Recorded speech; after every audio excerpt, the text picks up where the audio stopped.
आज के इस वीडियो में अपन बात करेंगे वर्क एनर्जी एंड पावर के बारे में। तो एक नया चैप्टर है और इस चैप्टर में सबसे पहले आज अपन बात करेंगे वर्क के बारे में।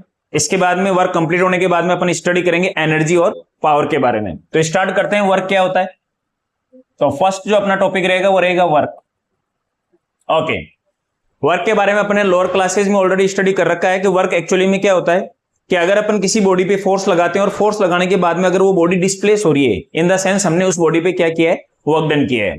तो अगर अपन बात करें फॉर्मूले की कि वर्क डन का फॉर्मूला क्या होता है, तो सिंपली सर वर्क डन को अपन लिखते हैं dw is equal to F dot dx।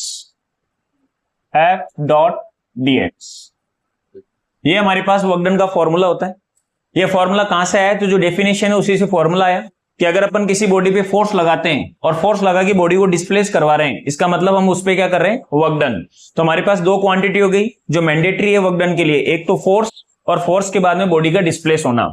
तो लेटर सपोज अपन ने फोर्स लगाया एफ और फोर्स लगाने के बाद में बॉडी डिस्प्लेस हो गई और डिस्प्लेसमेंट हो गया dx, तो उस कंडीशन में जो वर्क डन होगा वो कितना होगा, dw। थ्योरी के ऊपर अपन ज्यादा काम नहीं करेंगे, इसके अपन बात करते हैं कि वर्क डन के सर न्यूमेरिकल्स जो होते हैं वो कैसे बनते हैं। तो एक फॉर्मूला हमारे पास है और सारे जितने भी वर्क डन के न्यूमेरिकल होंगे वो इसी एक फॉर्मूले से सॉल्व होंगे। ठीक है, अलग अलग टाइप के न्यूमेरिकल होंगे, हर टाइप के एक न्यूमेरिकल में करके बताता हूं कि कितने टाइप के न्यूमेरिकल बन सकते हैं वर्क डन पे। एक बार फिर से, वर्क क्या होता है कि अगर किसी बॉडी पे फोर्स लगाया है और फोर्स लगाने के बाद में वो बॉडी डिस्प्लेस हो रही है, मैंने फोर्स लगाया और फोर्स लगा के उसको डिस्प्लेस कर दिया, इन द सेंस मैंने उस पर वर्क डन किया, और वो वर्क डन कितना होगा, तो it is the product of force multiply with displacement, यानी कि dw equal to F dot dx। Dot क्यों लगा, ये स्केलर प्रोडक्ट है, डॉट प्रोडक्ट है, सबको पता है, तो इस पे अपन ज्यादा डिस्कस नहीं कर रहे हैं। अब अपन बात करते हैं न्यूमेरिकल के पैटर्न्स पे। तो सबसे पहले अपन बात करते हैं टाइप 1 कि इसका जो न्यूमेरिकल है वो कैसा बनता है। तो टाइप 1 की अगर मैं बात करता हूं तो इसमें मान लो कि आपको फोर्स दे रखा है और लेट अस सपोज फोर्स की वैल्यू है 4i cap plus 2j cap minus a cap. Let us suppose ये अपन को फोर्स दे रखा है और पोजीशन दे रखी है, लेट अस सपोज कि इनिशियल जो पोजीशन थी, इनिशियल पोजीशन और फाइनल पोजीशन।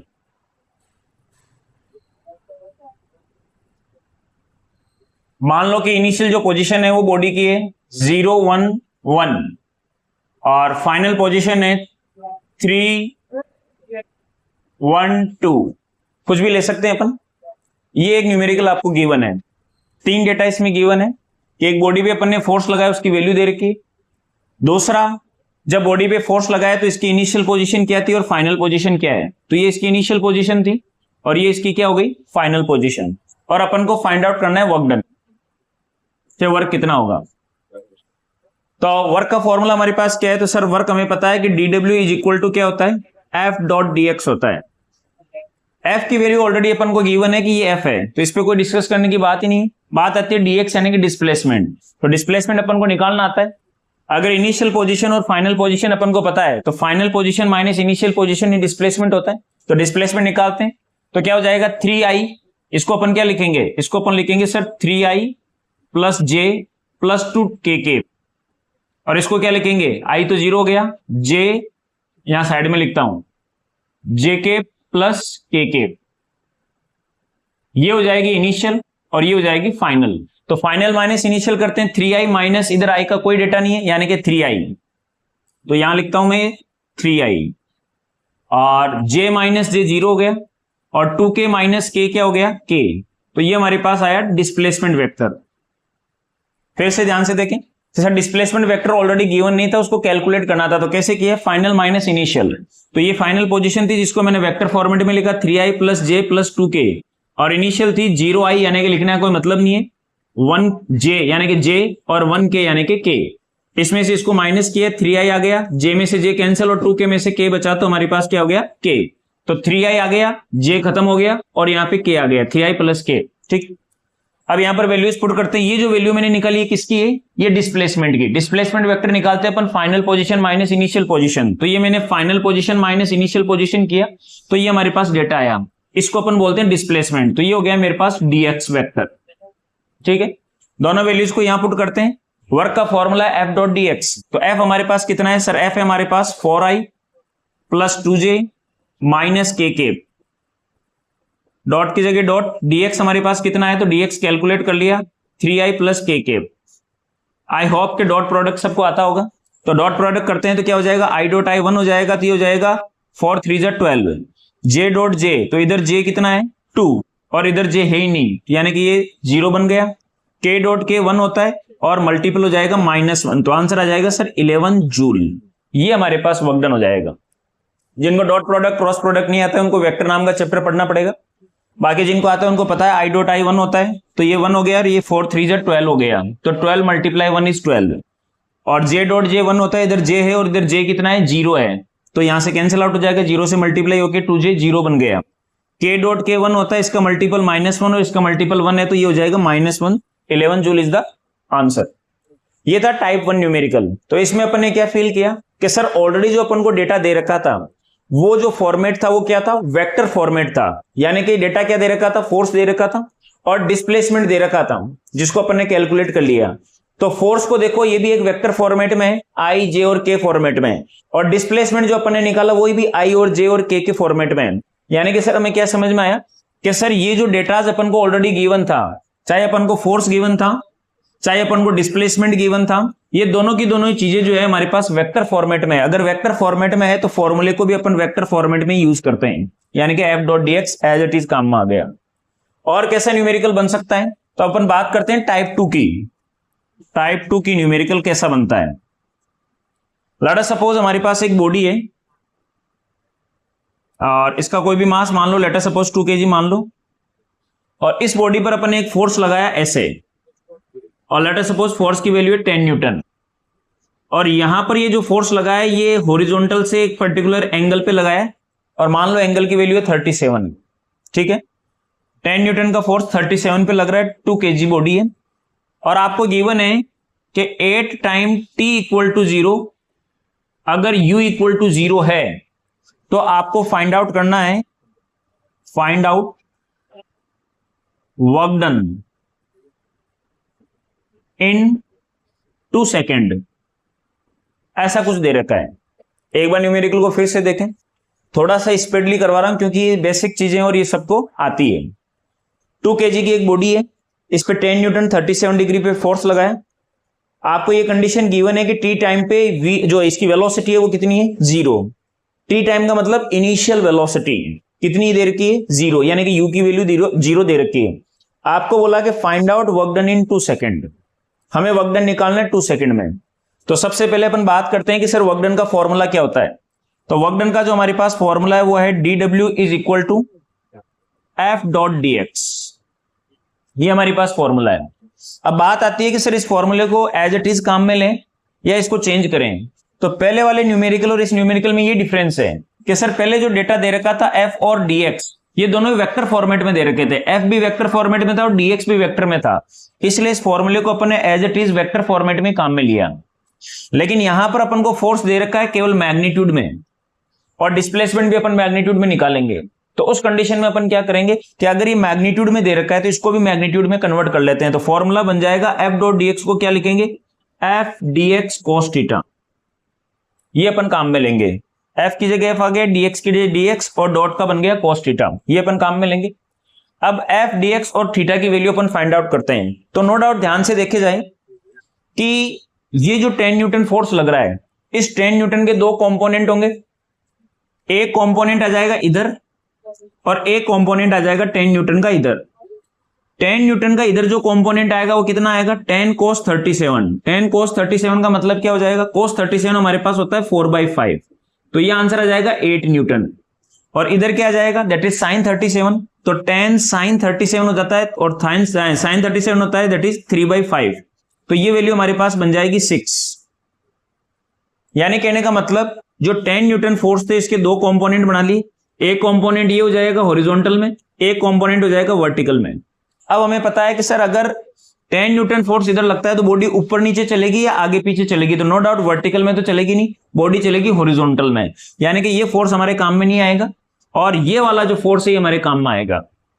क्या बोला मैंने, ध्यान से वापस सुने कि सर 10 न्यूटन का फोर्स लगाया, इसके 2 कंपोनेंट थे, एक हॉरिजॉन्टल एक वर्टिकल, दोनों निकाल के छोड़ दिए। अब प्रैक्टिकली सोचे तो हमें पता है कि ये बॉडी किधर जाएगी, ये बॉडी ऊपर जाएगी या बॉडी आगे जाएगी, तो आंसर है सर बॉडी तो आगे जाएगी। अगर बॉडी आगे जाएगी इसका मतलब हमारे काम का फोर्स कौन सा है, 6 न्यूटन या 8 न्यूटन? तो आंसर है सर 8 न्यूटन हमारे काम का है, क्योंकि 8 न्यूटन फोर्स इसको आगे लेके जाएगा। तो अब हम अपन किस पे काम करेंगे, 6 पे नहीं करेंगे, 8 पे काम करेंगे। ठीक है सर। अब बात आती है sir F x cos theta की। तो एफ एक्स कोस थीटा में यहां लिखता हूं, डी डब्ल्यू हमारे पास था F D x cos theta, ये हमारे पास फॉर्मूला था। बात करता हूं एफ की, तो एफ कितना है, तो सर एफ है 8 न्यूटन। फिर अपन बात करते हैं डीएक्स। डीएक्स इस 8 न्यूटन की वजह से कितना डीएक्स हुआ, यानी कि डिस्प्लेसमेंट, वो अभी अपन को पता नहीं है, तो डीएक्स को एज इट इज रख देता हूं डीएक्स, डीएक्स को डीएक्स रख दिया। फिर बात आती है कोस थीटा। तो थीटा क्या होता है, that is the angle between force and displacement. तो फोर्स किधर लगा सर, फोर्स इधर लगा। डिस्प्लेसमेंट किधर हुआ, डिस्प्लेसमेंट भी इधर हुआ, तो दोनों के बीच में एंगल कितना, 0। cos 0 कितना होता है, 1। अब हमारे पास आ गया 8 मल्टीप्लाई विद dx। ओवरऑल अपन को क्या निकालना है, डिस्प्लेसमेंट। अब डिस्प्लेसमेंट कैसे निकालेंगे, तो सर डिस्प्लेसमेंट निकालने के लिए हमारे पास दो इक्वेशन है, या तो अपन सेकंड इक्वेशन लगाएंगे मोशन की, या फिर थर्ड लगाएंगे। मैं काम में ले रहा हूं सेकंड। तो सेकंड इक्वेशन ऑफ मोशन हमारे पास होती है s is equal to u t plus half a t square. s is equal to displacement u कितना दे रखा है, इनिशियल वेलोसिटी 0, तो ये पूरा टर्म 0 हो गया। बच गया कौन, हाफ एटी स्क्वायर, हाफ की जगह हाफ a क्या होता है, f अपॉन m। f कितना है 2, सॉरी f कितना है 8 और m कितना है 2, मल्टीप्लाई विद टी स्क्वायर। कितने टाइम में चाहिए आपको वर्क डन, तो ये 2 सेकंड में, तो 2 का स्क्वायर कितना हो जाएगा, 4। फिर से ये dx निकालना था। अब ये dx कैसे निकाला, यानी कि डिस्प्लेसमेंट कैसे निकाला, s equal to u t plus half a t square से। इसमें ut की वैल्यू कितनी हो गई, 0, और हाफ एटी स्क्वायर बच गया। हाफ की जगह हाफ, a क्या होता है, f अपॉन m। f कितना लग रहा है 8, m कितना है 2, तो 8/2 हो गया, टी स्क्वायर। तो ये वर्क डन किसका निकाल रहे हो आप, तो सर वर्क डन है 2 सेकंड में, तो डिस्प्लेसमेंट भी किसमें, 2 सेकंड में। तो डिस्प्लेसमेंट 2 सेकंड में, यानी कि 2 का स्क्वायर 4। ये हमारे पास 4 से 4 कैंसिल आउट हो गया, आंसर आया 8 मीटर। ये डिस्प्लेसमेंट आया। इस डिस्प्लेसमेंट को उठा के यहां पुट कर देंगे तो आंसर आ जाएगा dw is equal to 8 into dx, यानी कि s, that is 8 into 8 64 joule. That is our correct option. ये था टाइप 2 का न्यूमेरिकल। आई होप समझ में आया होगा कि कैसे न्यूमेरिकल बन रहे हैं। तो 2 तरीके के डेटा मैंने आपको दिए। एक बार न्यूमेरिकल करवाया, उसमें अपन ने दिया है कि फोर्स और डिस्प्लेसमेंट वेक्टर में थे, तो इसको एज इट इज काम में ले लिया। एक बार इनको मैग्नीट्यूड के टर्म में दिया, तो जब मैग्नीट्यूड में है तो इसको एक्सपेंड कर लिया और इसको मैग्नीट्यूड के टर्म में यूज किया। ठीक है, इसके बाद में अपन बात करते हैं टाइप 3 की, कि टाइप 3 न्यूमेरिकल कैसे बनेगा।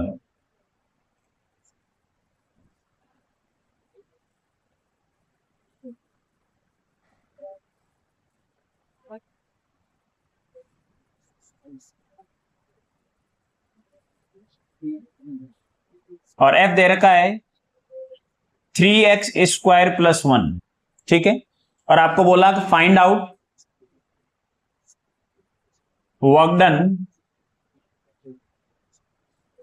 फॉर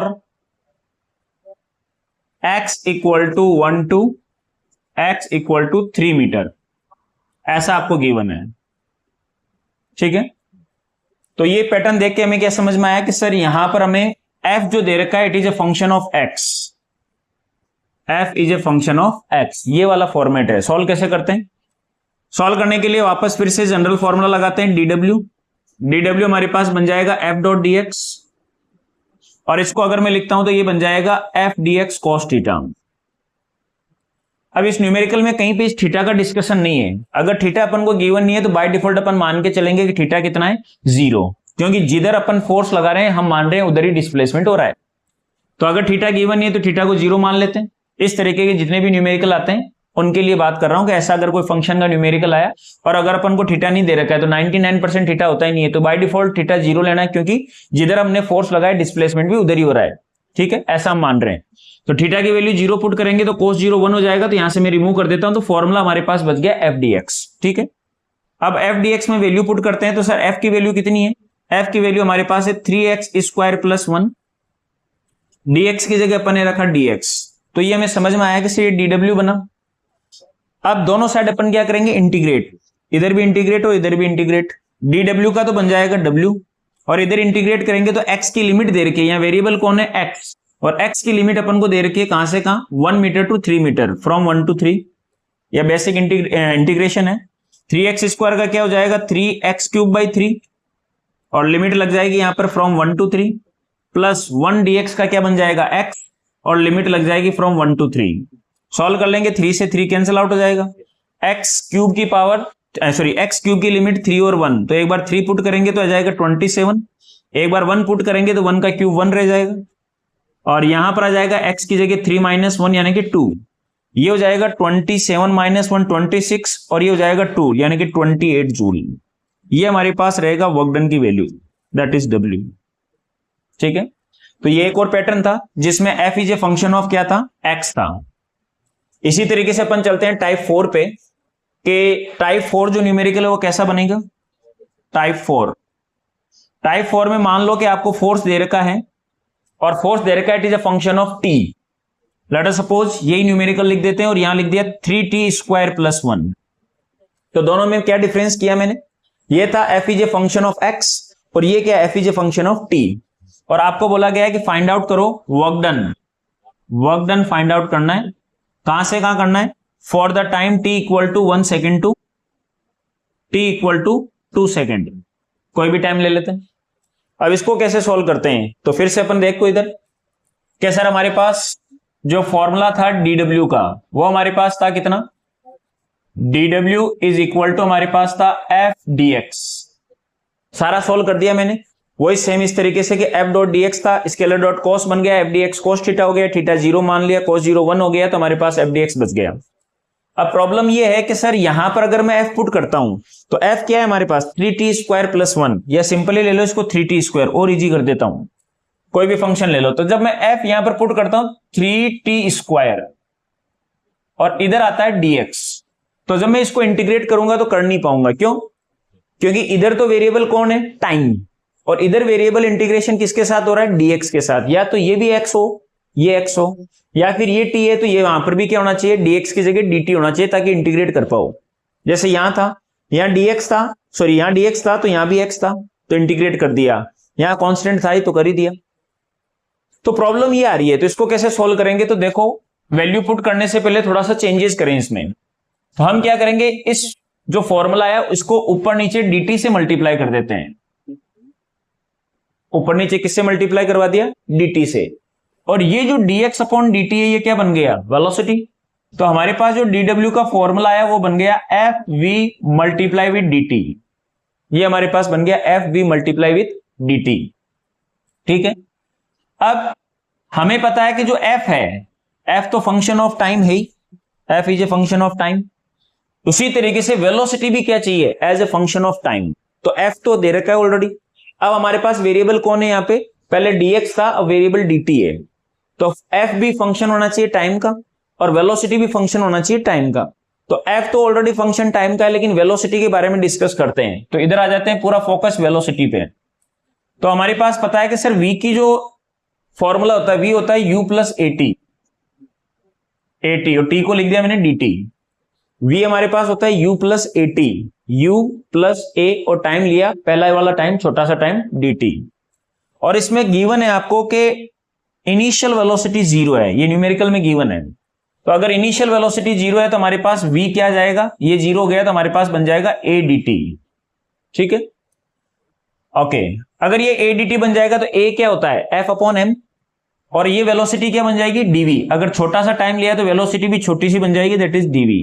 तो v equal to u plus at में v dv है तो ये dt, तो dv आ गया। ये a क्या होता है, f अपॉन m, a होता है f अपॉन m, यहां लिखता हूं f अपॉन m, और dt की जगह dt आया, ये आ गया dv is equal to f upon m। अब f कितना है हमारे पास, तो सर f है 3t square, 3t square divided by m multiply with dt।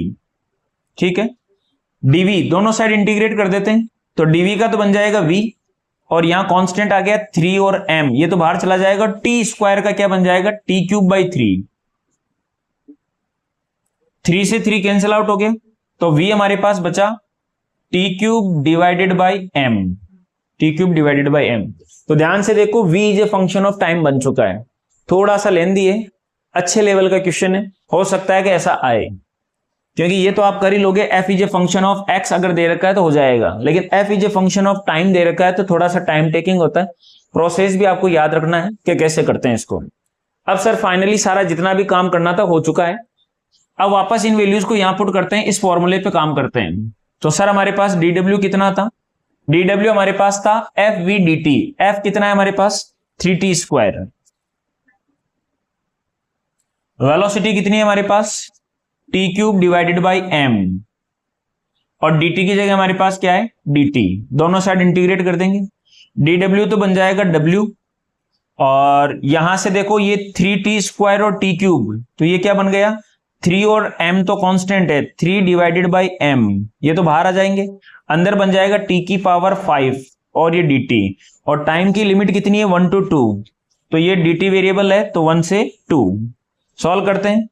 मान लो m भी आपको गिवन है, m की वैल्यू मान लो 3 kg, m की वैल्यू मान लो कितनी 3, अगर दे रखा है तो ठीक, नहीं तो m के फॉर्मेट में आंसर आ जाएगा। मैं मान रहा हूं कि जिस बॉडी पे फोर्स लगाया उसका मास भी आपको गिवन है, मास गिवन है 3 kg, तो m की वैल्यू 3 रखूंगा, 3 से 3 कैंसिल आउट हो जाएगा, ये तो खत्म हो गया काम।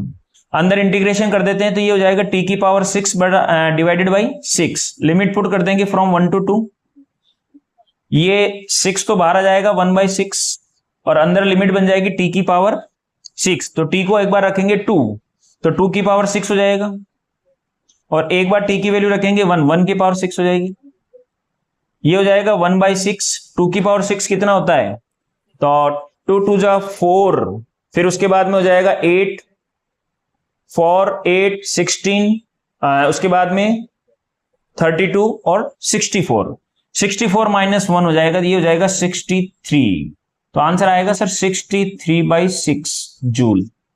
ये हमारा आंसर है। जो भी फॉर्मेट रहता है, जैसा भी रहता है, जितनी तरीके के वर्क के फॉर्मेट न्यूमेरिकल्स बनते हैं, नीट नहीं जेई लेवल तक के, वो सारे मैंने डिस्कस किए। एक पैटर्न और बचा है, उसके बाद में वर्क आपका बिल्कुल कंप्लीट हो जाएगा एक ही वीडियो में। टाइप 5 पे अपन डिस्कस करते हैं कि सर 5th पैटर्न का जो न्यूमेरिकल है वो कैसा बन सकता है, डिस्कस करते हैं। टाइप 5 ओके, सिंपल सा है, ये इतना टफ नहीं रहेगा जितना पहले वाला था।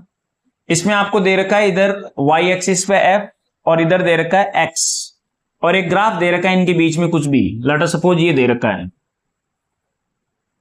ये दे रखा है, यहां पर वैल्यू दे रखी है मान लो 10, यहां वैल्यू दे रखी है लेट अस सपोज 2, यहां वैल्यू दे रखी है लेट अस सपोज 4 या 6 मान लो, कुछ भी मान लो।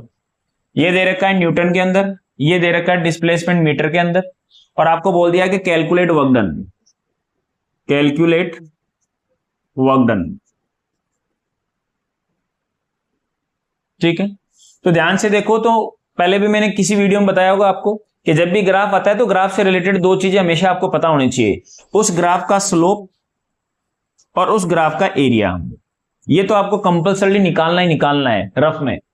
तो यहां से स्लोप निकालूंगा तो tan थीटा होता है, परपेंडिकुलर बाय बेस, तो परपेंडिकुलर क्या हो जाएगा, इस थीटा के लिए परपेंडिकुलर हो जाएगा ये, और ये बेस, तो ये परपेंडिकुलर हो जाएगा f और बेस हो जाएगा x। तो अगर आपको f अपॉन x निकालना है, मतलब आप इस ग्राफ का स्लोप निकाल दो।